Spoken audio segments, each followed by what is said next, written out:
What's going on, you guys? I got more fresh, hot content for you. I sat down and talked with Steffi Cole. She's a YouTuber, avid book reader, supporter of Justin Amash and Austin Peterson, contributor to libertarianrepublic.com, and she sings and makes her own YouTube videos promoting liberty. And it was an awesome chat. We talked about dystopian novels, the future of freedom, different political philosophies, and we talked a little bit about the Democratic debates. So go ahead and strap in, get your coffee, get whatever, get a snack, and listen, because this is a really, really good one. How did you get involved with, I guess you got involved with Austin Peterson first. How did you get involved with the campaign? So I had seen him on the debates, so during the Libertarian Party presidential debates that John Stossel hosted. So I first noticed him there, and at the time I was a Gary Johnson supporter. But I was like, wow, this guy seems to be very young, he's pro-life, he seems to have the same values as Ron Paul. Because I first started with Ron Paul. I was his supporter back then. And I didn't really volunteer for Ron Paul. I made like a few calls for like a straw poll, and I mostly donated a ton of money to Ron Paul at the time. Yeah. But so anyway, so after the 2016 election, then I saw Austin Peterson at Hillsdale College where he spoke, and he actually spoke about why Donald Trump won. That was the topic of his speech. And then I joined, I don't know if you're aware of the ninja group, the Freedom Ninja Army. No, what's that? Okay. I'll have to share the link with you, actually. Okay. We also have a Team Liberty page, too. That's kind of an offshoot from the Ninja Army. Okay, I think I've seen that one. That was created during the Senate campaign. But the Freedom Ninja Army is basically just a huge group of Austin Peterson fans, pretty much. They're like, libertarians, just liberty-loving people that love to talk to each other. And so I got into that, and I just became really active in the chatting with everybody. And then when Austin, said he was going to run, he called like, I think 4,000 people. So he would call his supporters personally, and he would be like, should I run as a libertarian or a Republican? And he actually got all of our opinions, all of these people. Wow. Yeah. So anyway, I just started progressively getting involved on social media mostly. I went on Twitter. At the time, I was using my Twitter for an old business that I had. I had like this little jewelry business. And so I just started like tweeting out to people about him. And I was just flooding the comments of everything with Austin Peterson stuff. Yeah, that's awesome. Yeah, when I started my Twitter account, it was all about like motivational, like self-help guru type stuff. That is awesome, though. I would love to read that stuff. Yeah, some of it's great, but then you get all this traction through the politics, and I got more interested in doing that. Yeah. But that's an interesting idea, though, whether or not you should run as a libertarian or a Republican when you're, really at heart a libertarian. I think it's really weird because a lot of people think, it's advantageous to run as a Republican, but they don't realize how far you can be dragged down by others. And I guess that's why Justin Amash left. Yeah, I mean, I've been an independent, for most of my life. I joined the Libertarian Party for 1 year. So 2017 to 2018, actually, while I was, kind of doing the campaign for Austin Peterson. And then they weren't super supportive that I was helping a candidate that was Republican. So I just didn't feel that I wanted to be tied down to the Libertarian Party. So I became independent myself. So I'm totally supportive of Justin Amash doing that. I never thought he would. If anything, I thought he was going to move to Libertarian. At first, when I heard the news, I'm like, oh my God, he's a Libertarian. No, he's independent. So he left the Republican Party. Right. Yes. But he didn't move to the LP? He moved to independent? Oh, I didn't realize that. Yeah, I know, right? Everything I saw, it just made it sound like, he just switched over to the LP. Nope. Okay. Nope. He truly declared his independence. He is independent of party, and that's what he stands on now. Is just he wants to represent everybody. He wants to represent his entire community. Yeah. That's interesting. For me, as somebody, I'm a very independent person. Mm-hmm. And so that really resonates with me. But the problem I have with that is when somebody really understands what it's like to have an independent nature, but they still want to represent you, that I kind of get into conflict with that. How so? Well, so most of the time I'm pretty against voting. Okay. I would vote if it's directly advantageous for me. But like on principle, I don't believe that democracy is a good system, and so I have trouble. I guess it's just trusting, which I mean, how can you blame me? Having problems trusting a politician, but how do you know that Justin Amash is different and he's the guy that you want to support, that you can actually trust?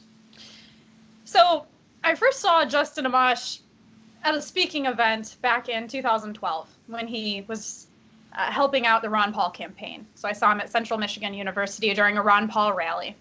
Mm-hmm. So after that point, I just kind of followed him online. I know he's a true liberty lover, but I didn't really know much about him in depth.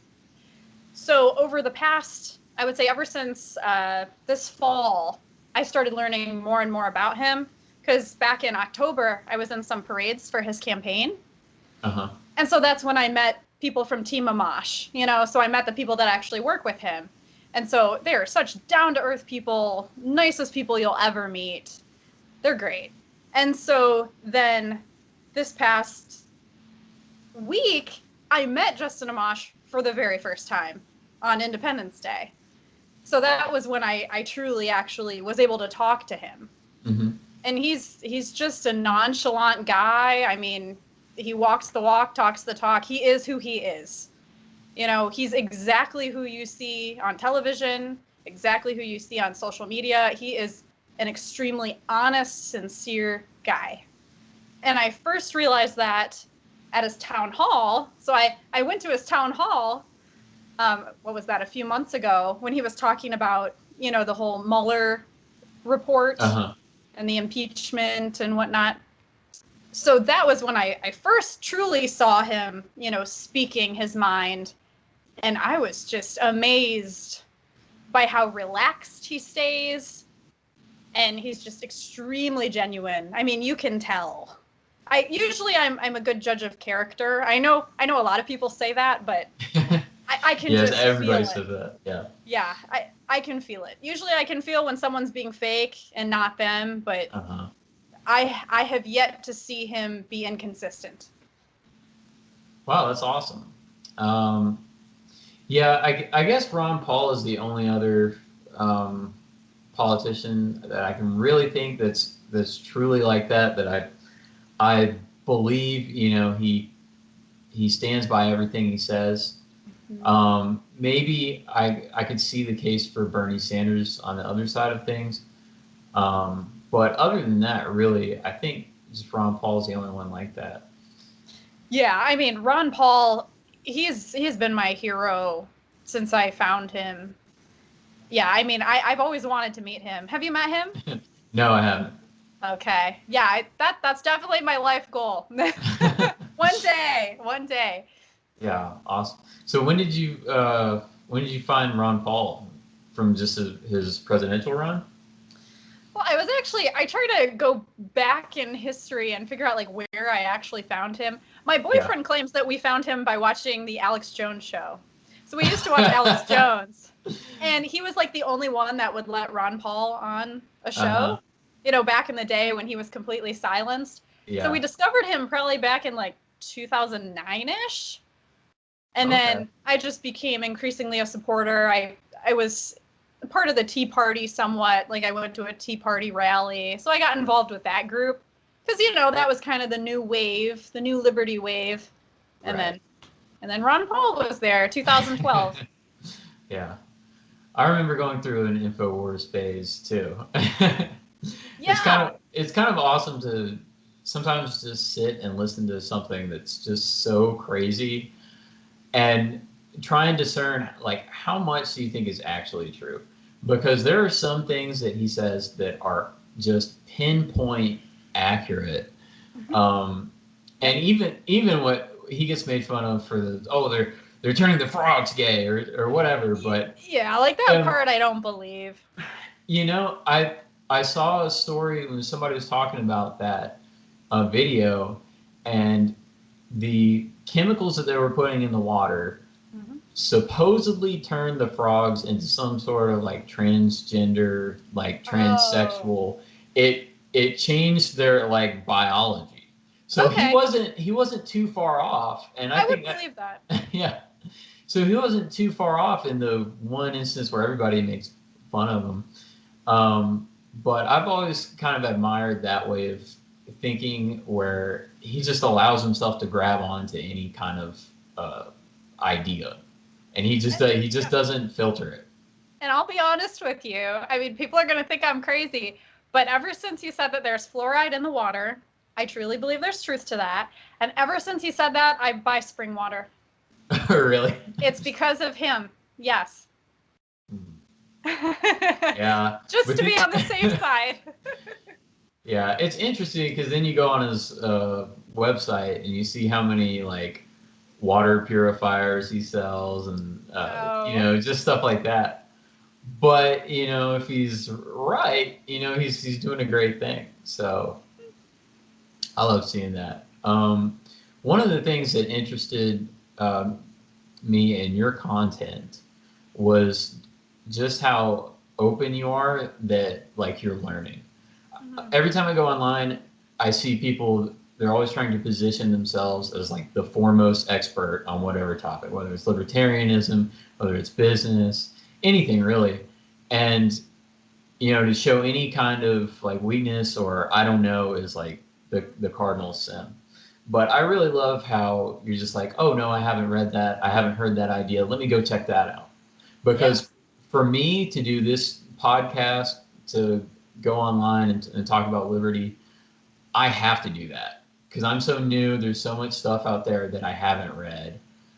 So I have to be open about it. And I think it's really cool that you are too. Yeah, I mean, honestly, I started trying to gain more knowledge because I felt stupid. I felt ignorant. You know, when I'm talking to friends in the Libertarian Party or, you know, people who know a lot of war history, like I just felt like I couldn't really contribute. And I almost felt like a ditz or something, you know, like a dumb blonde. But it's okay not to know. We all have to start somewhere. And sometimes when I'm sharing out the books that I'm reading, like for example, I just basically finished 1984 today. I'm just in the afterword right now. But somebody's like, "Why didn't you read that in high school?" You know, and or like, "Why didn't you read this book, you know, years ago?" And I'm like, "You know what? I was stuck in my studies for social work. I was stuck in my school Yep. studies. I didn't have time for this. I'm sorry, you know?" Yeah, for real. Thinking that you're better than someone because you know, so like it's one thing if you're smart and you're able to, I guess, like outmaneuver or outthink people. You're great at critical thinking. That would Yeah. make you smarter than someone else. And I could see, you know, having an ego about that. But when it comes down to information, like, oh, I haven't been exposed to that yet, it's ridiculous to like be some kind of, I don't know, just have an ego about it. Yeah. Um, And trust me, I have a lot of self-conscious moments. Like when I make shooting videos, for example, like I'm a newbie at shooting. So just the other day I shot a oh, Glock 43 for the first time, or I shot an AR-15 for the first time a few months ago. And it's like, yeah, my grip sucked, you know, like my positioning probably wasn't good.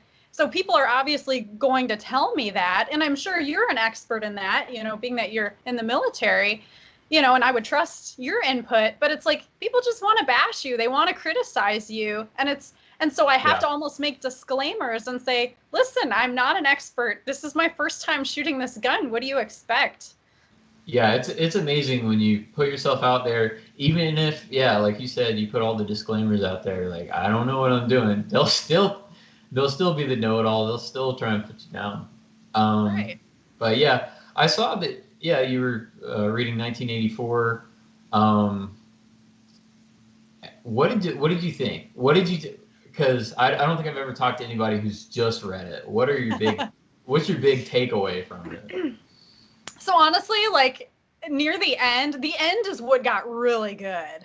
And you're like, oh my God, this is so messed up on so many levels. I mean, it was like a horror movie. It was like the It movie almost.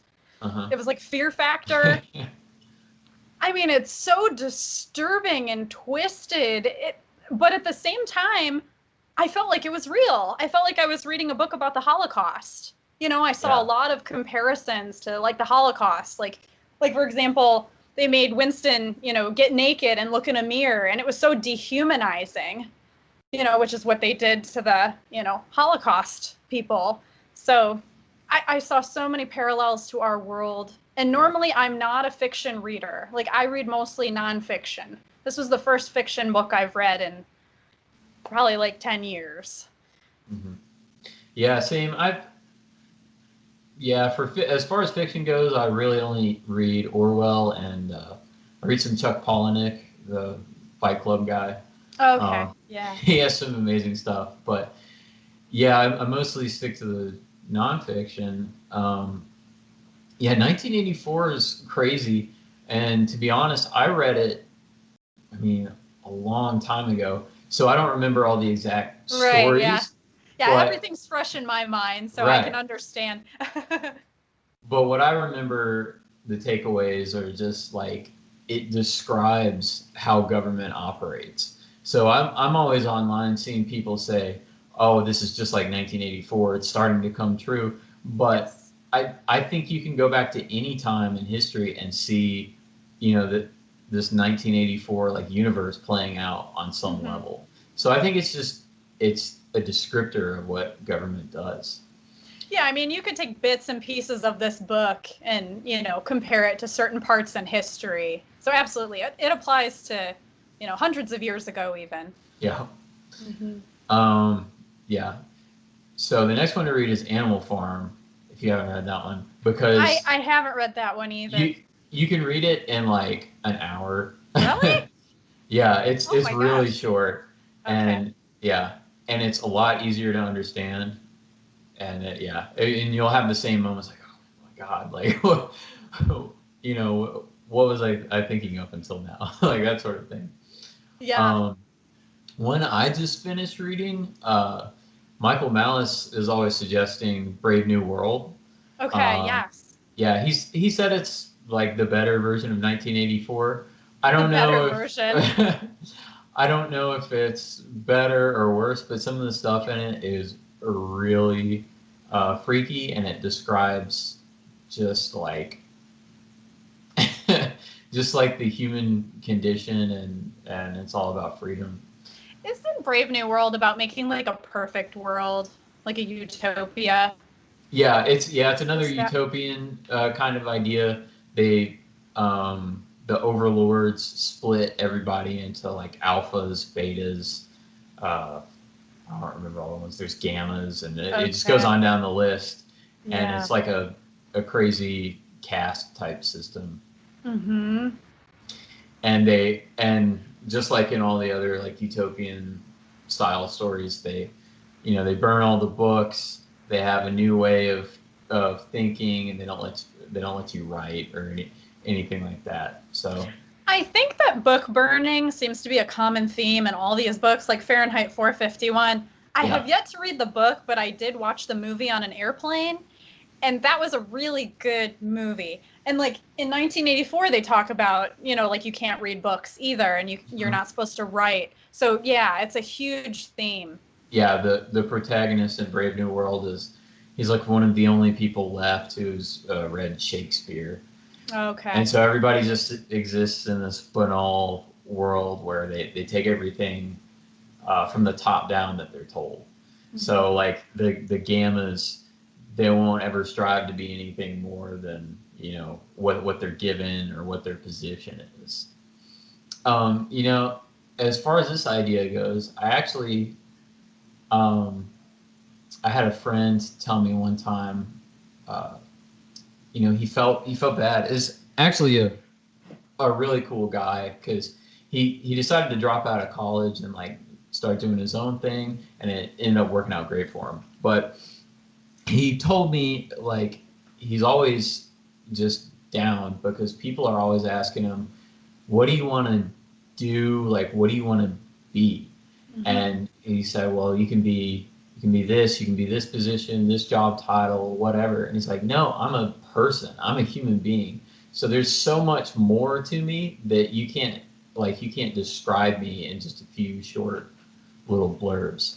Exactly. All about, like, you can't put somebody in a box.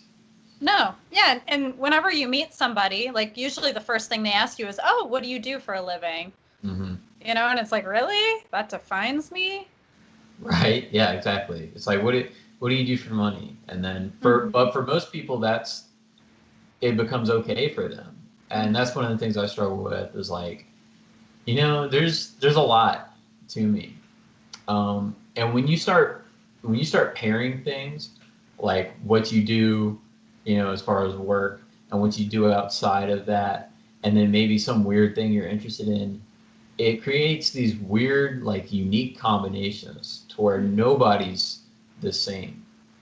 Oh, yeah. Yeah.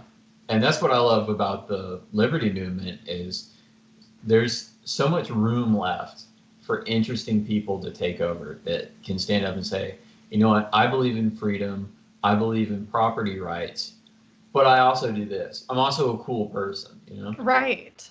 Yeah, like I was thinking about, you know, in terms of the marketing aspect, like where do we find these liberty people? How can we keep gathering them and making our group bigger? And it's almost like you need to do a market analysis, like what do they like? What are their interests? You know, and it's hard to pinpoint because liberty people are everywhere. They like everything. Yeah. And there's so many different factions of the liberty movement, which is something I've found out when I found the second guest ever for this podcast described himself as an agorist. And I had no idea what in the world that meant. Yeah, what is that? Well, so basically they believe in absolute free markets. So they don't believe in any kind of political system. They're very big on, they think that like the black markets and underground markets are the way to subvert government so that eventually government just simply can't exist. So there's some really interesting ideas I encountered right away just by saying, you know what, I wonder what else there is. Like I'm an anarchist. Okay. And at first I was like, okay, so there's libertarians, and then there's kind of these people that seem to align more with my values that describe themselves as anarcho-capitalists. Right. And I was like, okay, that's more me. So of course, like how people think, like there's this option and then there's this option over here and nothing in between. And I was super wrong about that. I've met so many people so far that just have completely different opinions on these little bitty issues in the liberty movement. Yeah, a lot of the anarcho-capitalists that I have met, like, you know, they refuse to vote. A lot of them actually are in the Libertarian Party. So that was where I actually got some of my, you know, negative feedback. Yeah. It was from the anarcho-capitalists and the LP. And so they don't like to vote, but yet they're still active members of the Libertarian Party. So it doesn't always make sense exactly what they're trying to do. For me as an ANCAP, I really don't believe that democracy is a good system. I think our whole political system is just a joke. However, if there's somebody who's going to move the ball in the right direction and give me more freedom, I'm all for voting for them. Go out and support that guy that's going to get me what I want. Right. So I try and be as practical and pragmatic as I can be. And, you know, where you maintain purity is in the ideas, not necessarily like the outcomes. Yeah, like this next presidential election, I honestly don't know who I'm going to vote for. I cannot bring myself to vote for Trump at this time. I can't. Yeah, no. And in terms of the Libertarian Party, I don't really know anybody good that's running. Honestly, I just was thinking the other day, I'll just vote for McAfee because he's just a super fun guy. Yeah. But That he's not going to win. Yeah, that maybe would be my vote if I, get out to vote. That would be my vote. If I'm like, I happen to be walking by the polling place, I might stop in and vote for McAfee. So far, that's the only one that, is. I think Adam Kokesh is running for president. I don't know if he's officially said he's running. Yeah, I don't know if he is or not. He has a few times though. So Okay. Yeah, because he's an anarchist, isn't he? Yeah, he is. He's a conscientious objector too. So when he was in the military, I think the Marines. Okay. And filled out all the conscientious objector paperwork. Said, I can't do this. I won't take part in any kind of violence, and got out. Wow. So they allow you to do that if you do fill out that paperwork. You're allowed to leave. Yeah, they make it as difficult as possible. Oh, okay. And it's a whole can of worms you don't want to even open. Yeah, that's interesting though. I never knew that about him. Right. But if you go all the way like he does, that's the way to do it. And I know he's been sued. I don't know if I'm pretty sure he's been arrested for some anti-war demonstrations. Okay. Like in uniform and, stuff like that. Wow. I don't know that, I can see voting for him because he's not going to win anyways. I mean, but I don't know if he'd be a good leader, Yeah, if it were between him and Trump and Biden, absolutely, I would vote for Kokesh. Yeah. Did you watch these debates? Of course I did. It was kind of the highlight of my week. The very first debate was. The second debate, it was kind of, it was boring. Really? The second debate was the boring for you? I liked the first one the best. I thought that the Spanish speaking was hilarious. Okay, yeah, that was just grade A pandering. I loved it. Yeah, I was just like, what the heck is going on? I felt like I was watching an SNL episode. It just seemed like a joke. Yeah, the candidates on the first night were really, really terrible. Just from a personality standpoint, there's nothing that could even compete with Trump on the same TV screen. Like, these are just boring people who don't belong on television at all. I mean, they don't belong in front of any camera. I mean, they're terrible. Yeah. I'm struggling to remember who was on the first night. Okay, because Elizabeth Warren was the winner from the first night. Yeah, so she was on Tulsi Gabbard, Beto O'Rourke, Cory Booker. Who else? So it's all coming back now. Yeah. They claimed they were the people that weren't polling as well. I think the two groups were the less popular and the more popular.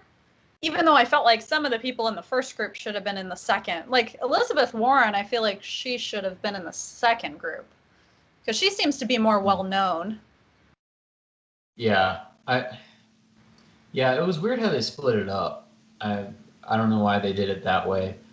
Except maybe, I don't know if they're trying to shield Elizabeth Warren from the other candidates. That could be a thing. Yeah, and honestly, this is kind of a side note, but speaking about Democrats, I was super excited and happy last night because I had written a tweet and I was like, what campaigns will you all be supporting or volunteering for?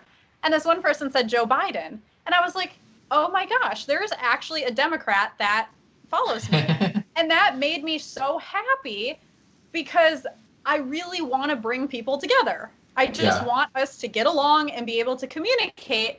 And so like I retweeted that person's tweet because they're like, I'm a Democrat, but I just care about, the actual person and what they're saying, not so much the political party. And so I just get really excited and motivated when I see people like that coming on Twitter. Because I'm like, okay, change is happening. We are opening the door of communication. Yeah, I can kind of see looking at it that way, but I would wonder how somebody can follow you, like read what you're putting out there, and still supports Joe Biden. Like Yeah. it's weird what they have going on in their heads there. Well, I think the thing that I've kind of learned from Justin Amash is that we all do have similar principles. As he said in his speech the other day at the parade, we all believe in liberty, equality, justice, but we approach those things in different ways, So we're like, yes, we all should be equal. Okay, we agree with that. But like libertarians, we don't think the government should be making all the people equal socially, like social welfare programs. Whereas the Yeah, Democrats think that's how we make everybody equal, is by handing out things to people. yeah. I would say when you use words like that, like liberty, justice, equality, and I think it just means something completely different to everyone else. So Yeah. it's not that we're trying to figure out how to get these things. I just think what somebody believes should happen as far as justice goes, it means a completely different thing. Justice to me, I don't know if that belongs in our system, because in my mind that means more like fairness. Mm-hmm. And I'm not sure that everything should operate that way. Like, do you believe in a governmental justice system, or do you think it should all be privatized as an anarcho-capitalist? Yeah, I think we should privatize that as well. Mm-hmm. Yeah, I'm for privatizing everything. Yeah, and I would say I'm like a minarchist, but I would definitely try privatizing things, see how it works. I wouldn't be opposed to that. Yeah, the issue that comes up when you want to privatize things that are outside the bounds of normal opinion, like the roads, jails, and justice system, is it hasn't been tried Right. at all. And so it'd be crazy to say, if you just took transportation and you said, back in the day when everybody's getting around with horses, and we're going to say, okay, the government controls all of that. They control the horses. And then somebody would say, well, maybe we should privatize transportation. Well, what would that look like? You would never be able to even imagine what in 100 years that private enterprise could do. Mm-hmm. You would never imagine the railway or the automobile. Right. So you have to be, just a lot more optimistic about what an entrepreneur can do. And so when you say you want to privatize the roads, that seems ridiculous now. But if somebody goes out and they start their own private road based on what we know as roads now, in 100 years, it's going to be, innovated in ways we can't even imagine. Right. And I think it's just a function of how the economy and just the world, how human action works. Yes, so, human action. Yay. Yeah. So anytime, someone says, well, we can't, privatize that, I question, well, how long have we tried that for? Because It's worked pretty damn good for just about everything else. Mm-hmm. Yeah, I don't know how it would work with like our border security. Like if we privatized like all pieces of land and there's no public property at all, like, would we have any security at all within our borders, in terms of the military, for example? Right. Would we just have militias, like private militias just all set up? I don't know. Yeah, that's one of the things Walter Block talks about a lot. But one of the main ideas for this is if you decentralize borders and property ownership, it actually, what you would have is you would have a network of private property owners. So let's say you have like the U.S.-Mexico border right now. Right now it's an issue because you're just trying to defend the border. And once they're in, they're pretty much in. Right. But let's say that, the first 20 miles is owned by someone privately. of, where the border's at. Okay. And then the next 20 miles are going to be owned by somebody else. Right. So what they can do is they can band their resources together and say, we don't want anybody trespassing over to where I'm at, because if they get to where I'm at, they might come to where you are next. Right. And so it creates an incentive for everybody to figure out, how do we keep people from going onto other people's property? Mm-hmm. Instead of go ahead. Oh, I was just going to say, but like if there's one or two people that are saying, oh, no, I'm fine with letting these people in, obviously in an anarchist society, you wouldn't have handouts, so you wouldn't have to worry about the people coming in, Right. for handouts. But did you hear what I just said? It kind of No. faded out a little. Go ahead. Oh, okay. So I was just saying, if there's like one or two people, though, that say that they don't want to, have their property secured, then the people would start coming in that way, and that would affect the whole country. Right. That's true. But what happens when you do that is, like I was saying, everything is decentralized. So all the rules are set up to where they're optimized for where you're at. So they're all local. So just like how your local government probably operates better for you and knows what you need where you're at in your area, it would be the same thing. There would just be no like intermediary of the government. Mm-hmm. So what's best for everybody would naturally happen. Mm-hmm. Yeah, I mean, I'd be willing to try that. Like if we were bombed, for example, from another country, or being attacked from another country, that's when I would say, how would we all form together and be organized and try to defend ourselves? I don't know. How would we be powerful enough to withstand another country's military? Right. That's the thing with this idea, is you have to take it 100% of the way. Mm-hmm. So this is how things would exist if there were no countries. So basically everything's decentralized, so you're not going to have one government coming in and bombing you. Because what happens when a big government comes in and bombs you is everybody that's affected by that is going to band together, and they're going to give up each other's power, so that they can centralize violence and end up in a war with that country. Okay. Yeah, I didn't realize anarchists don't even believe in countries. So like, you wouldn't believe in like the United States being a union? Yeah, no. Okay. So it's not that I don't believe in it or that it can't do great things. Yeah. The more we move towards a libertarian society, the better things are going to be. Mm-hmm. But ultimately, I don't believe in the idea of a country. To me, I really don't have a connection to that. I mean, honestly, and the more I learn about history and stuff, the more I think that the United States is special, but so much of our history we hide and we shine it in a really, really positive light. And I just think overall what any government does anywhere is just evil, and they're the only ones that have a complete monopoly on violence. And so that's why that whole idea is something that's like really new to me, and it's really strange being like an America First kind of guy my whole life. Right.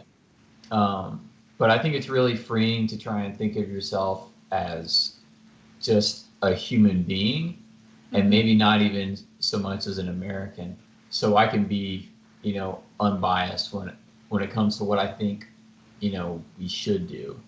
Yeah, I think that's important because, we are all people, Americans are just as valuable as Canadians or French people or Mexicans, Yeah, and we all have the same kind of DNA. And I think a lot of people don't actually believe that. I think if you ask them that, they would say yes, 100%. But they don't empathize with, somebody that doesn't look like them, somebody that doesn't think like them. And I think the better we can get at empathizing with just whoever else is human, I think that'd be better. Yeah, I agree with you. I mean, obviously, in anarchist society, it would take a long, long time to get there. So that's why we got to take small steps, little baby steps. So that's why I would support laws that might not be completely what I'm looking for, but it's at least inching towards my libertarian goals. Right. Because that's the only way we can get there, is just slowly undo what we've done. Yeah, we can either do that, or eventually the whole thing will just collapse. Mm-hmm. And that can, that could turn out to be a good thing, or it could be like really bad. We could just start all over, after an apocalypse situation, and then we could just start a private society. Just let people do things themselves. Yeah, we'll see. Maybe we'll get there. What do you think about the second debates? The second ones, I felt like obviously they were silencing certain people. Like Yang was silenced. Biden, they just kept letting him talk. Kamala, letting her talk. I mean, and then that author woman, like, who in the world is she? Is she on a book tour? Did she find herself on a stage by accident? Yeah, I liked her because she was just like in her own world. Yeah, it was she's kind of like awesome. reciting poetry on the stage. Well, apparently she works or had worked for Oprah. Oh. Some kind of executive or marketing person for Oprah, and she has all these I don't know, these best-selling books or something, but I'd never heard of her. I'm wondering if she's hoping to succeed as an author by doing this stuff. Like, maybe she's hoping to get her work out there. Yeah. Ulterior motive. Yeah, that's got to be, half the reason why some of these people run. Like, Buttigieg has absolutely no hope, but in 15 years, who knows? He could be a president. And the funny thing about Yang, I mean, I know he's totally not what I want, but his tweets lately, he seems kind of down to earth. I don't know.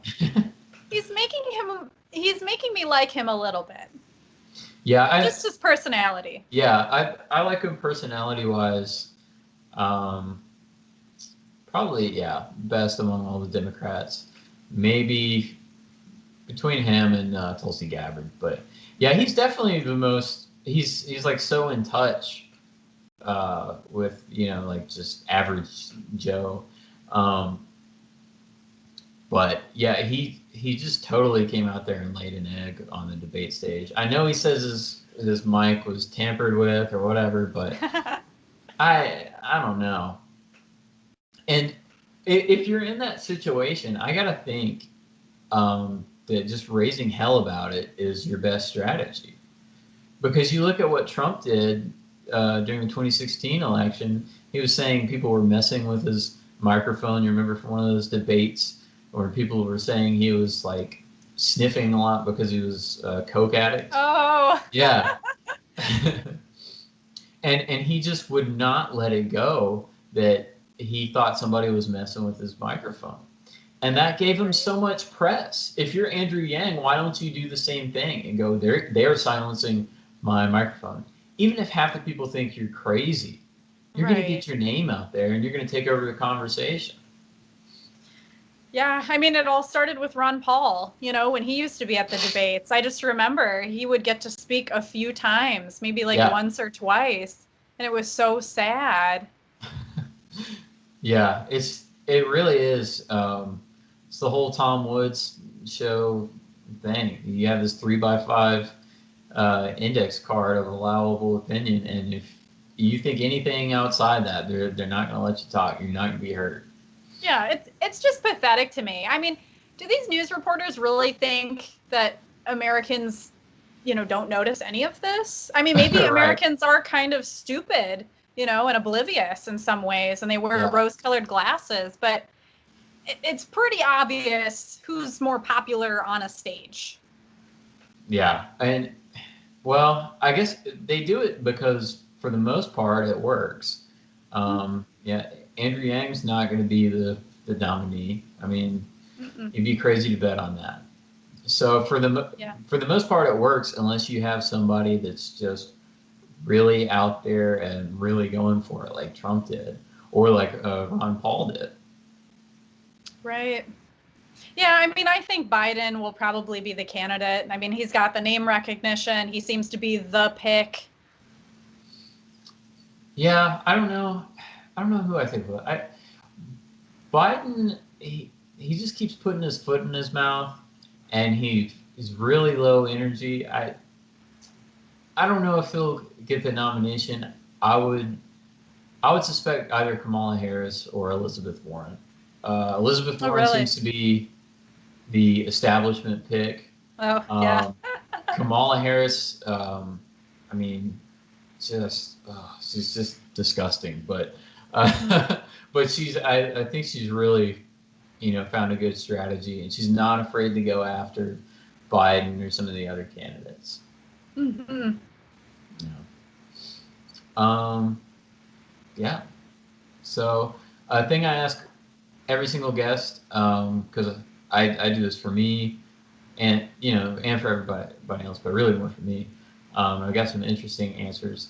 Okay.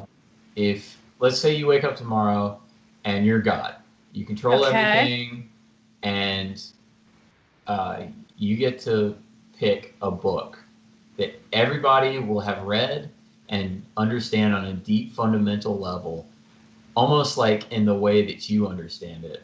What book are you going to pick and why? Wow. Well, I wouldn't say that I completely understand this book, because I personally need to probably reread it, but the first thing that came to mind was Human Action, because that was one of the first ones that I read when I was trying to start reading. Okay. So Human Action is like a Bible in itself. Yeah, it is. And it's 885 pages of just pure economics and, the real world, why people do what they do. It takes you through everything under the sun. Yeah. So that's my gut response to that question is Human Action. All right. Yeah, I like it. Yeah. So, what's big in your world? What's big in the Steffi Cole world? Any big videos? I know you're a contributor for, what is it, Libertarian Republic? Oh yeah. So every Sunday they share my YouTube video. So it's called Sundays with Steffi. So you can either see the video on my YouTube channel, Steffi Cole, or you can go on the Libertarian Republic and see it. But in terms of the liberty world, well, I hope to volunteer a lot more with Justin Amash. His campaign is, he's based 2 hours away from me. Uh-huh. So he's in Grand Rapids. I'm in the Detroit area. So, but 2 hours away, it's not that bad. So if I go up on random weekends, that's fine. So that's kind of my focus, hopefully, for this next campaign cycle. And I want to make more videos. I have a shooting video coming, a singing video. I like to sing Liberty songs. And part of the reason I like singing them is because they're not copyrighted for the most part. So on YouTube, I'm allowed to sing them without getting in trouble. Okay. Like, what Liberty songs? My next one is going to be America the Beautiful. Okay. The first one was the Star Spangled Banner. And I'm thinking, like, My Country 'Tis of Thee. Just keep going down the line, of all the, great American feel-good songs. Yeah. Yeah, pretty much my videos are just, they're developing. So I'm kind of finding myself through my videos. So ultimately, I just want to show my liberty journey, almost like a vlog / educational video, and put the two together. Yeah. Okay. Yeah, that's awesome. Okay, well, yeah, this was a lot of fun. Yeah, a lot of great ideas shared, and it's just cool to connect with somebody else who's passionate about this stuff and like cares. So. Oh yeah, absolutely. Thank you for having me on. Yeah, no problem.